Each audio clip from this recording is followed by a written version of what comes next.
नमस्कार दोस्तों, आपका स्वागत है आपके अपने YouTube channel Gyanshala with Nikhil में। तो दोस्तों आज हम अपना नया टॉपिक शुरू करने जा रहे हैं, नंबर सिस्टम। नंबर सिस्टम में जो अपना पहला टॉपिक है वो है रूल ऑफ डिविजिबिलिटी या विभाजकता के नियम। तो नंबर सिस्टम में क्योंकि हम जो क्वेश्चन सॉल्व करते हैं वो ज़्यादातर एलजेब्रा के होते हैं जिनमें फॉर्मूला यूज होते हैं, मल्टीप्लिकेशन, डिविजिबिलिटी, ये इनकी ज़्यादा ज़रूरत पड़ती है। तो सबसे पहले जो हम बेसिक चीज़ से शुरुआत करेंगे अपने नंबर सिस्टम चैप्टर की, वो हो गई rule of divisibility. Rule of divisibility या विभाजकता के नियम क्या होते हैं? हमारे पास में जो भी संख्या दे रखी हैं वो किन किन नंबरों से डिवाइड हो सकती हैं वो हमें पता करना होता है, जिससे कि जब हम क्वेश्चन सॉल्व करते हैं तो हमें पहले से आइडिया मिल जाता है कि क्या ये नंबर जो दिया हुआ है और जो हमें हर में दे रखा होगा सॉल्व करने को, क्या ये आपस में एक दूसरे को काट सकते हैं या नहीं। तो उसको पता करने के लिए हमारे पास में विभाजकता के नियम या रूल ऑफ डिविजिबिलिटी होती है। तो जो सबसे छोटा नंबर जिसकी हम डिविजिबिलिटी या विभाजकता देखते हैं वो होता है 2। तो 2 से कोई नंबर विभाजित होता है या नहीं होता है, या यूं कहें कि 2 की विभाजकता का जो नियम है वो क्या कहता है? वो ये कहता है कि हर वो संख्या जो सम हो, अर्थात जिसके इकाई अंक में 0 हो, 2 हो, 4 हो, 6 हो, 8 हो, तो हर वे संख्या जिसकी इकाई अंक या यूनिट डिजिट जो होती है वो 0 हो, 2 हो, 4 हो, 6 हो या 8 हो, वे सारी संख्याएं जो होती हैं वो 2 से डिवाइड हो जाती हैं या 2 से विभाजक होती हैं। जैसे कि अगर एग्जाम्पल लें, हम कोई भी संख्या ले लें, जैसे ये ले लिया हमने 22। तो क्योंकि 22 में जो इकाई अंक है वो 2 है, तो इसलिए हम कह सकते हैं कि ये एक सम संख्या है और सम संख्या होने की वजह से ये 2 से विभाजित हो जाती है। अब यहीं पे हम क्या करेंगे, 4 और 8 की भी डिविजिबिलिटी देख लेते हैं कि क्या 4 और 8 की डिविजिबिलिटी के नियम है। जैसे कि मैंने इसी हेडिंग में लिखा हुआ डिविजिबिलिटी बाई 2 की पावर n। 2 की पावर n ऐसा एक नंबर होता है जिसको हम 2 की घात में लिख सकते हैं, जैसे कि 2 हो गया, 4 हो गया, 8 हो गया, 16 हो गया और आगे के ये सारे जो नंबर होते हैं इनको 2 की घात में ले सकते हैं। जैसे 2 को तो हम ले सकते हैं 2 की घात 1, 4 को लिख सकते हैं 2 की घात 2, 8 को लिख सकते हैं 2 की घात 3, 16 को ले सकते हैं 2 की घात 4। तो ऐसी संख्याएं जिनको 2 की घात में लिखा जा सकता है और 2 के अलावा इनका कोई और फैक्टर या गुणनखंड नहीं होता, तो उन संख्याओं की डिविजिबिलिटी या विभाजकता देखने के भी नियम होते हैं, तो उनको भी हम यहाँ पे देखेंगे। अभी हम इसमें 2 के साथ 4 और 8 की डिविजिबिलिटी देखेंगे। इन्हीं नियमों पे आधारित हम 16, 32, 64, 128, 256 इनकी भी डिविजिबिलिटी निकाल सकते हैं। तो हम क्या करते हैं, 2 की हमने अगर डिविजिबिलिटी देख ली तो 4 की डिविजिबिलिटी हमें देखनी है। यहाँ पे मतलब कोई संख्या 4 से विभाजित हो सकती है या नहीं, ये कैसे पता चलेगा? तो हम क्या कहते हैं, जैसे मान लीजिए 4 को हम लिख सकते हैं 2 की घात 2 में, 4 को हम लिख सकते हैं 2 की घात 2 में। तो जो घात में दे रखी है संख्या या जो घात में आई है निकल के, हम दी गई संख्या के पीछे के उतने अंक देख लेते हैं। जैसे कि मान लीजिए हमारे पास में 2 संख्याएं हैं, एक 482 है और एक 560 है। तो अगर हमें ये देखना है कि ये दोनों संख्याएं 4 से विभाजित होती हैं या नहीं, तो हम क्या करेंगे, 4 को लिखेंगे 2 की घात 2 में और ये घात में जो 2 आई है लिख के उतनी अंक या उतने डिजिट हम पीछे से इसमें उठा लेते हैं। जैसे 560 में हमने 60 उठा लिया और 482 में हमने 82 उठा लिया।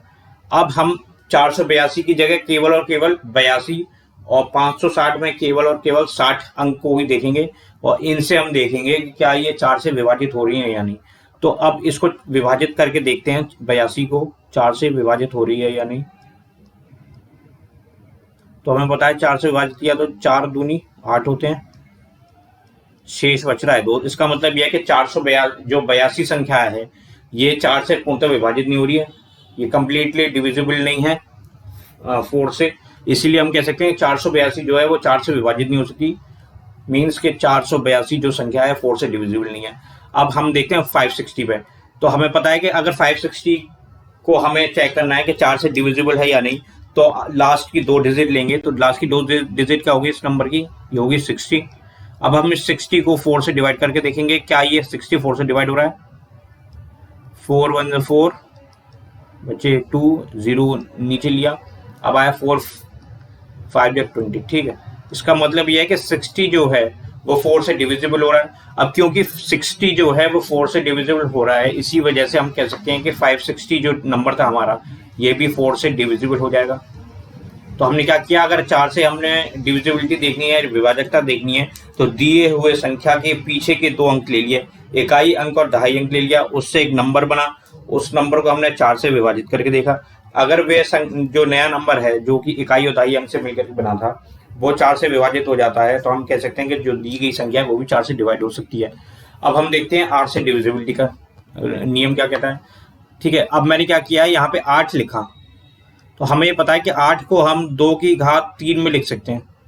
ठीक है, 8 को हम क्या लिख सकते हैं, 2 की घात 3 में लिख सकते हैं, 2 की पावर 3 में लिख सकते हैं। तो पावर में जो संख्या निकल के आती है, जो नंबर निकल के आता है, उतने हम डिजिट जो होते हैं वो आखिरी में से उस नंबर में से ले लेते हैं। तो हमें पता है यहाँ पे तो 2 की पावर 3 है, तो हम लास्ट के 3 नंबर ले लेंगे।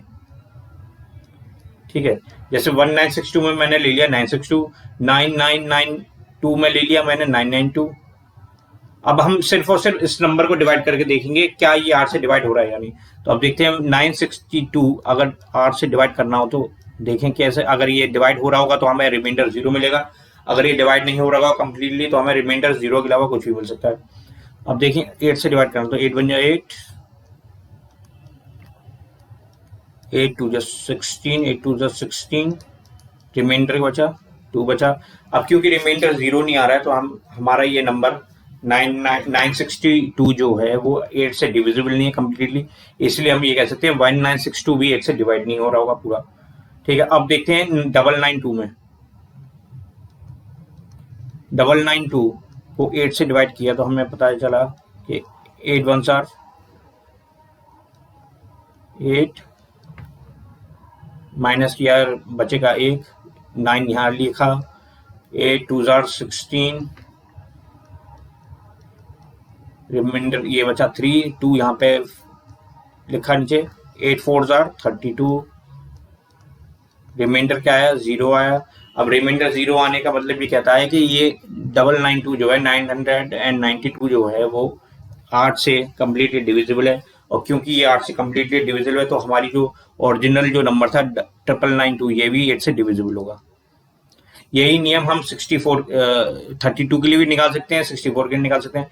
34 को हम क्या लिख सकते हैं, 34 को हम लिखते हैं 2 की पावर 5 लिखते हैं। तो हमें क्या करना होगा, दिए हुए संख्या के पीछे के 5 अंक लेने होंगे, डिजिट लेनी होंगी, फिर उससे जो नंबर बनेगा उसको हम 32 से डिवाइड करके देखेंगे। अगर वो नंबर जो बना है वो 32 से डिवाइड होगा पूरी तरीके से, मतलब रिमाइंडर 0 आ रहा होगा, तो हम कह सकते हैं कि जो हमारी जो ओरिजिनल जो नंबर था, जो शुरू में जो संख्या दी गई थी वो भी 32 से डिवाइड हो जाएगी।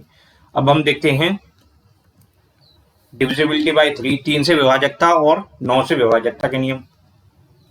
तो 3 से विभाजकता के नियम देखने के लिए हमें क्या करना होता है, हमें जो भी संख्या दी होती है, कोई भी जो हमें संख्या दी होगी उसके सभी अंकों को, जो डिजिट्स दी होंगी सारी की सारी, उनको हम ऐड करेंगे, और जो रिजल्टेंट निकल के आएगा योग करने के बाद में या ऐड करने के बाद में उसको हम 3 से डिवाइड करेंगे। अगर जो योग या सम किया है हमने वो 3 से पूरे कंप्लीट डिवाइड हो रहा है, मतलब रिमाइंडर 0 आ रहा है, तो हम ये कह सकते हैं कि हमारी जो दी गई संख्या है वो 3 से पूर्णतः विभाजित हो जाएगी। ठीक है, कैसे, एक एग्जांपल देखते हैं हम। अगर मैं एक क्वेश्चन लूं 987 6531 6531, ये एक एग्जांपल लिया है मैंने। ठीक है, ये 3 से डिविजिबल है क्योंकि मैंने अभी जो क्वेश्चन सॉल्व करे थे उसमें ये मुझे क्वेश्चन मिला था, पर मैं आपके सामने ये चेक करके दिखाना चाहता हूँ कि हम कैसे चेक करेंगे कि ये जो भी संख्या दे रखी है वो 3 से डिविजिबल होगी या नहीं। तो हम क्या करेंगे, हमारा जो स्टेप होता है 3 से डिविजिबिलिटी चेक करने का वही होता है, दी हुए नंबर में जो संख्या में दिए हुए होते हैं इनके सभी अंकों का या डिजिट्स का हम सम करते हैं, उनका योग करते हैं। तो हम जब योग करेंगे इन सब अंकों का तो हमें जो योग मिलेगा वो मिलेगा 39। क्या मिलेगा, 39। इन सारी डिजिट्स को आपस में जोड़ देंगे, 9 8 7 6 5 4 3 1 इन सबको आपस में जोड़ देंगे तो 39 मिलता है। अभी हम ये देखते हैं कि ये 39 क्या 3 से डिविजिबल है या नहीं। तो हम क्या करेंगे, इस 39 को 3 से डिवाइड करके देखेंगे। तो अगर आपको 13 की टेबल याद है तो आप आसानी से बता सकते हैं कि 13 3 आर 39 होता है। इसका मतलब ये होता है कि जो 39 है वो 3 से डिविजिबल होता है।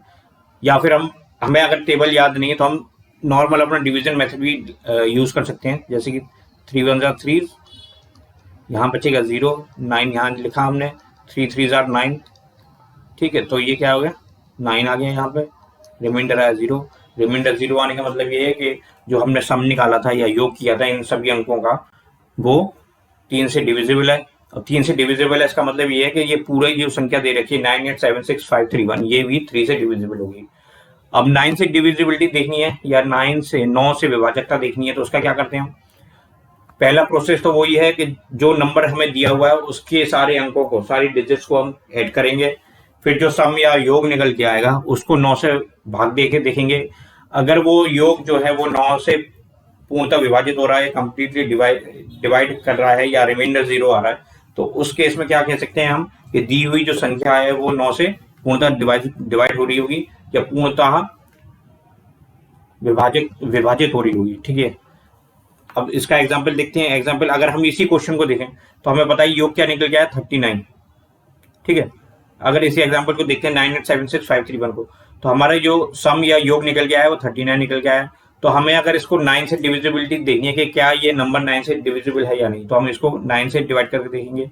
अगर रिमाइंडर 0 आ रहा है इसका मतलब ये है कि 9876531 जो है वो 9 से डिवाइड होगा पूरा, और नहीं तो फिर नहीं हो रहा होगा। अब हमें पता है कि 9 की टेबल में 39 कहीं नहीं आता क्योंकि 9 4 जार 36 होते हैं, रिमाइंडर बचता है 3, और क्योंकि रिमाइंडर 3 आ रहा है 0 नहीं आ रहा है, इसकी वजह से हम कह सकते हैं 39 जो है वो 9 से डिविजिबल नहीं है।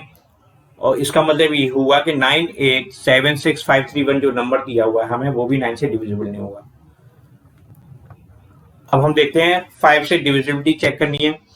5 से 10 से 15 से 20 से या 5 से और 10 से पार्टिकुलरली अगर हम सिर्फ 5 और 10 की बात करें तो इनकी डिविजिबिलिटी चेक करना बहुत आसान होती है। 5 से जो डिविजिबिलिटी चेक करनी होती है तो हमें बस ये देखना होता है कि जो दी हुई संख्या है उसका जो इकाई अंक है वो क्या है। तो अगर किसी भी संख्या का इकाई अंक 5 आ रहा है या 0 आ रहा हो, या तो 5 आ रहा हो या 0 आ रहा हो, तो वो सारी की सारी संख्या जो होंगी वो सारे के सारे जो नंबर होंगे वो 5 से कंप्लीटली डिविजिबल होंगे। जैसे कि अगर एग्जांपल देखें 5 जो होगा वो अपने आप से डिविजिबल होगा ही होगा, 10 भी होगा, 15, 20 और ऐसी संख्याएं जिनमें कोई भी बड़ी संख्या भी ले लें, मान लीजिए 1005। अब क्योंकि इसमें जो यूनिट डिजिट है या इकाई अंक है वो 5 है तो ये 5 से डिविजिबल होगा। कोई भी संख्या हो जिसकी इकाई अंक 5 दे रखी हो या 0 दे रखी हो वो हमेशा 5 से डिविजिबल होता है।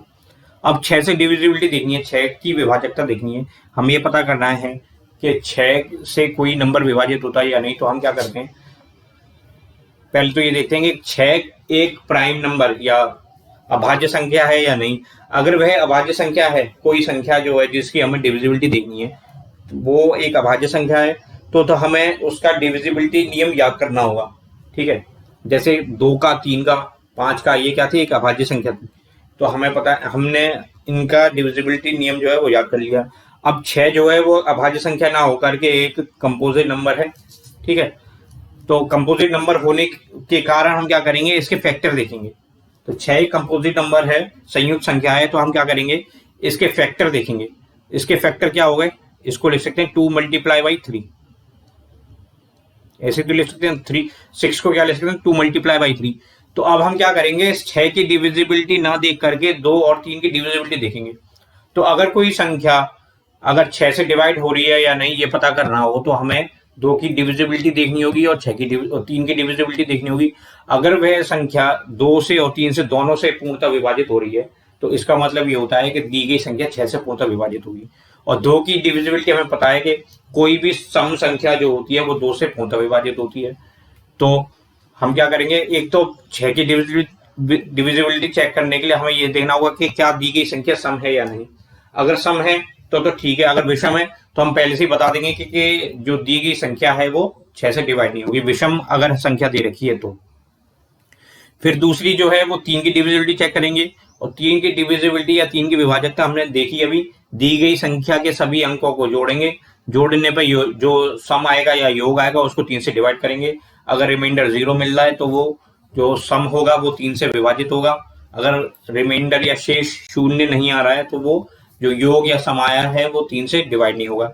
और यदि रिमाइंडर 0 आ जाता है, योग को डिवाइड करने पर 3 से अगर रिमाइंडर 0 आ जाता है तो जो दी गई संख्या है वो 3 से पूर्णतः विभाजित होगी। अब अगर कोई संख्या 2 से भी पूर्णतः विभाजित हो रही है और 3 से भी पूर्णतः विभाजित हो रही है, इसका मतलब ये होगा कि वह संख्या भी 6 से पूर्णतः विभाजित होगी। जैसे कि अगर हम छोटा सा एग्जाम्पल देखें, अगर हम ले लें 36, हमें पता है 36 जो होता है वो 6 का वर्ग होता है। इसका मतलब ये है कि 36 जो होगा 36 जो होगा वो 6 से डिविजिबल होगा। अब हमें एक बार चेक करते हैं अपने नियम के अनुसार। हम क्या करेंगे, 6 से डिविजिबिलिटी देखनी है तो अब क्या करेंगे, 6 से ना देखते हुए 2 से और 3 से देखेंगे डिविजिबिलिटी इसको। अब हमें पता है 36 जो है 36 जो है वो एक इवन नंबर है, तो इसका मतलब ये है कि 2 से डिवाइड हो रहा होगा, इवन नंबर है तो 2 से डिवाइड होगा। अब 3 से देखना है तो हम क्या करेंगे, दिए हुए नंबर की जो अंक हैं या डिजिट है उनको जोड़ते हैं, तो 3 और 6 को जोड़ेंगे तो हमारे पास 9 आएगा। इस 9 को 3 से डिवाइड करेंगे, कितना रिमाइंडर आएगा, 0 रिमाइंडर आएगा। 0 रिमाइंडर आने की वजह से हम कह सकते हैं कि 9 जो है वो 3 से डिवाइड हो रहा है। और 9 किसका योग बनाते हैं, 36 का बनाते हैं, 36 का। इसका मतलब ये होगा कि 36 जो है वो 3 से भी डिवाइड हो रहा है। अब क्योंकि 2 से भी डिवाइड हो रहा है और 3 से भी डिवाइड हो रहा है, इसका मतलब ये है कि 36 जो होगा वो 6 से भी डिवाइड हो जाएगा। तो इसी तरीके से हम 6 की डिविजिबिलिटी या 6 की डिविजिबिलिटी या 6 की विभाजकता चेक करते हैं। तो आज के वीडियो में हमने 2 से लेकर के 6 तक की डिविजिबिलिटी देखी, साथ में हमने 8 की, 16 की और 9 की डिविजिबिलिटी भी देखी। तो क्योंकि ये वीडियो थोड़ी सी लंबी हो रही थी तो इसलिए मैंने सोचा है कि इसके आगे के जो नंबर हैं उनकी डिविजिबिलिटी कल के वीडियो में बनाऊंगा, जिससे कि आपको ये वीडियो जो है वो ज़्यादा लंबी ना लगे और आपको शॉर्ट में ही, कम ड्यूरेशन में ही ज़्यादा सीखने को मिले। तो आपको आज की वीडियो अगर ऐसी लगी हो कि ये इंफॉर्मेटिव है और इस वीडियो से आपको कुछ एक्स्ट्रा सीखने को मिला है, जिससे कि आपकी कैलकुलेशन और जो नंबर से संबंधित जो अंडरस्टैंडिंग है वो थोड़ी सी ज़्यादा हुई है, तो प्लीज़ इस वीडियो को लाइक कीजिएगा, शेयर कीजिएगा, और चैनल को अगर अभी तक आपने सब्सक्राइब नहीं किया है तो प्लीज़ चैनल को सब्सक्राइब कीजिएगा। Thank you and have a nice day.